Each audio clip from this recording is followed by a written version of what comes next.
Story 1. MIL says the rehearsal dinner is her party. My ML offered to host our rehearsal dinner at her house.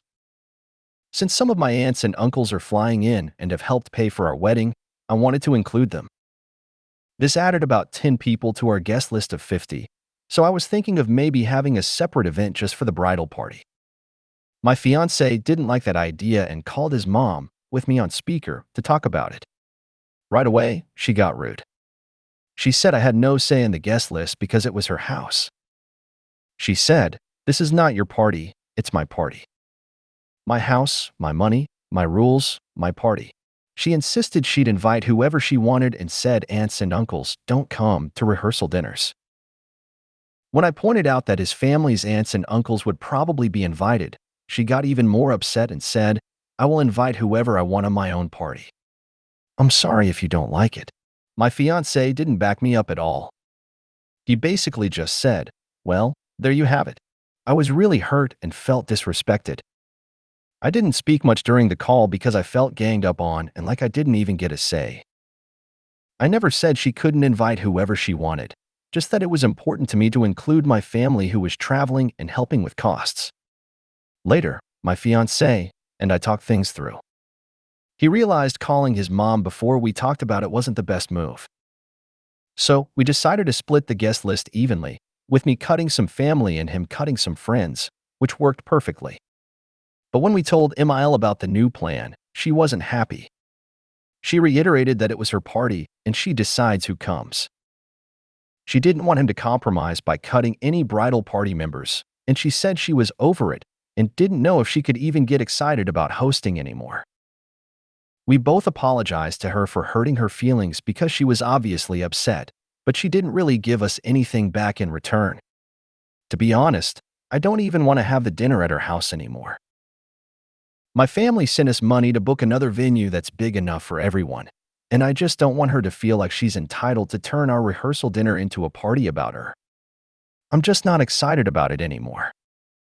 My fiancé is worried that moving the dinner will make her mad in a way we can't fix. She's acting like she doesn't want to host now, but we both know she does.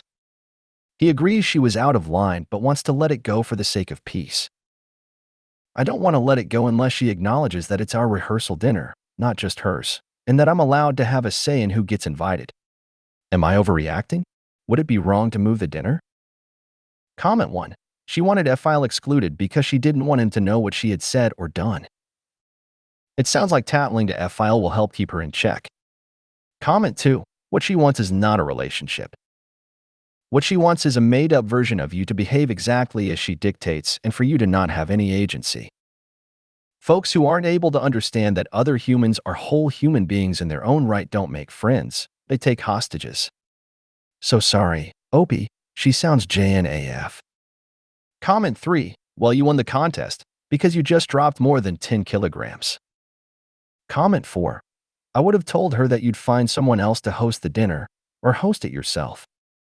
I would not let her host anymore under any circumstances. Comment 5. If she's acting like she doesn't want to throw it now, thank her for offering, but that you will handle it from now on and move the party. Comment 6. One piece of advice I can give you is to tell him now to never ask you to put your comfort and feelings second to hers. You will be his wife. Your feelings should matter most to him. And you are under no obligation to love his family unconditionally if they treat you poorly. And no, you do not have to be the bigger person and let things go because you are more rational than his mother. I heard that one a lot. Ask him if he is willing to fight in order to not hurt his mother's feelings. Does he even care about your feelings at all? When do you get to matter more? I had to ask my husband why a woman twice my age who couldn't regulate her emotions my problem to solve? Why was I being held to a higher standard than a grown woman who was trying to treat us like children? He got with the program fast after that. Story 2. ML refusing to visit our baby unless my husband apologizes, but I feel like she's the one who crossed a line. I just need to vent about some recent drama with my ML. She can be incredibly selfish and only does things when it directly benefits her. My husband has even said this about her. We have a 1-year-old, and of course, we want the grandparents to be involved and have a relationship with our baby. But it's hard when there's so much emotional manipulation and lack of consideration. So, the latest issue started when my MIL asked us for something last minute, which is something she tends to do a lot. She expects us to just drop everything and accommodate her. My husband, being polite and respectful, told her that we'd appreciate a heads up in the future so we could plan accordingly. It wasn't rude, just a simple, adult request. But instead of understanding, she got super upset and said some really hurtful things. One of the worst was her saying she's losing money by visiting us every Tuesday to see our baby, like spending time with her grandson is a burden.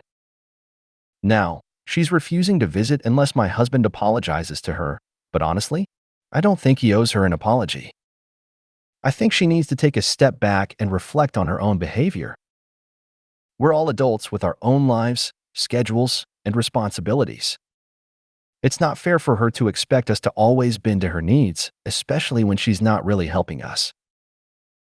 She comes over when it's convenient for her, uses our home to crash when she works late, because we live closer to her job, and only sees our baby when she feels like it. It's just frustrating. We're really trying to maintain a good relationship and include her in our child's life, but it feels so one-sided. I don't want drama, but I also don't want to feel like we're constantly being used or disrespected. Thanks for reading if you made it this far. Just needed to get that off my chest. Comment 1. Fire him. Comment 2. Bro 100K for doing 6 hours of work. Fire him, and I'll do it LOL. If your brother doesn't want to work, that's fine, but it's also costing money out of your pocket every time he fails to do his duties as an employee. Comment 3. What qualifications do you want? IT cert's good? What about social media marketing or sales? How do I apply? Can I work remote? Fire him, hire me, and live a peaceful life. Comment 4. I say this as the grandchild of a JN who my parents desperately wanted us to have a relationship with. If she's emotionally manipulative to her son and about your kid, she will be emotionally manipulative to her grandchildren when they're old enough to be guilt and manipulated, which is way earlier than you probably think and does way more damage than you can probably currently imagine. Comment 5. Now, she's refusing to visit unless my husband apologizes to her. In other words, how dare you not put me first and let me do what I want when I want, so I'm taking my marbles and going home until you obey me again. Trust me, she will cave before you will. Hold fast and strong. Story 3. She got us. I thought someone had died. So, my OH was outside changing the spark plugs on the truck, and I had just popped inside for something when I heard his phone vibrating. I didn't think much of it, considering we were both busy, so I just left it and went about what I was doing. I was back inside again not even 5 minutes later when I saw his phone lit up on the counter. I figured I'd check the lock screen to let him know he had some notifications. He sometimes gets work calls that he needs to return right away. On the screen were multiple missed calls and a voicemail transcript from his mom that said, "X, this is Mom. I need you to call me back as soon as you get this." Naturally, I thought it was something urgent, so I grabbed his phone and went outside to give it to him. We both figured it was about his grandmother. She's very sick and quite old, so we were both expecting something serious. But no, what was so urgent, you ask? X. Yep, eggs. My OH just looked at me and said, "Do we need eggs? They're picking some up from X on Friday." I couldn't believe it. That's what all the missed calls were about? There's no emergency? He shook his head and assured me it wasn't anything serious. While I do appreciate the offer, since my OH and his bajillion kids go through eggs like there's no tomorrow, I can't help but think, are you kidding me right now? Quick side note, these eggs aren't store-bought. They're from a friend who raises chickens, but we can't order them ourselves since they're not taking new customers right now, so that's why they do it. Still, eggs? Comment 1. Do not give my information out.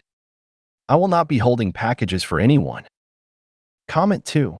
You're worried about being rude to someone who accused you of pooing by your outside bins? Just text her and say, "Please don't give my number out to strangers again." Also, happy to hide your parcels in the short term, but did you know you can put a redirect on your mail so they're delivered to your house? Then you won't have to worry about them anymore. It doesn't actually matter at all if you're rude. This person has no power over you, and in fact, given her parcels are coming to your house, she needs you more than you need her. Boundaries are important, and this is a good opportunity to practice setting them by being firm and clear. Comment 3. Porch pirates abound. But yeah, she should have filed a change of address the day she left. You have zero responsibility or requirement to act as her personal UPS store. Here's a sample text for your consideration. X. I didn't mind watching out for your packages for the first few weeks. However, it's been time frame since you've moved. I understand your dilemma with your packages, but I can no longer monitor this for you. I assume you filed a change of address with all your carrier businesses, so please take up the problem with them. I wish you well.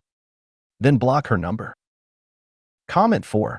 How the hell has it been 6 months and she hasn't figured out how to change her address? Comment 5. If she's a boomer, they are notorious for they cannot handle waiting for you to get back to them. They need an answer now, or they cannot move on to the next task in their mind. And she very likely just wanted to see if your husband would jump at her treating it like an urgent matter. Comment 6. Yeah, implying there's an emergency is obnoxious. But now you know and can ignore that nonsense. When everything is an emergency, nothing is, so don't let her hold you hostage with that. She can learn to be informative with her messages or get ignored. Comment 7. My ML has done this so many times. Calling me at work. Texting me multiple times at midnight when I'm sleeping. Calling my husband multiple times in a row while he's busy at work. Texting then calling when she doesn't get a response in 10 minutes. We think someone has died, but it's always nonsense. The worst, bothering me at work because she wanted to know if my husband would like a lava lamp. If you made it to the end of the video, thanks for watching. Don't forget to like, subscribe, and share, and we will see you in the next video.